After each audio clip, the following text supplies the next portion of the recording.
الرواية تبتدي. اسمع احكي لك عن قصة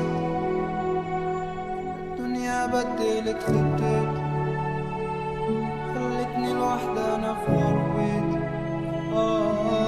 خلتني احب نفسي وبس، وابعد عن كل الناس، وصرنا ومين بنحاس غير امي دي ست الناس. من صغري بروح الدرس وكبرت في ايدي الكاس، تسأل على مين الذنب، الذنب ده ذنب الناس.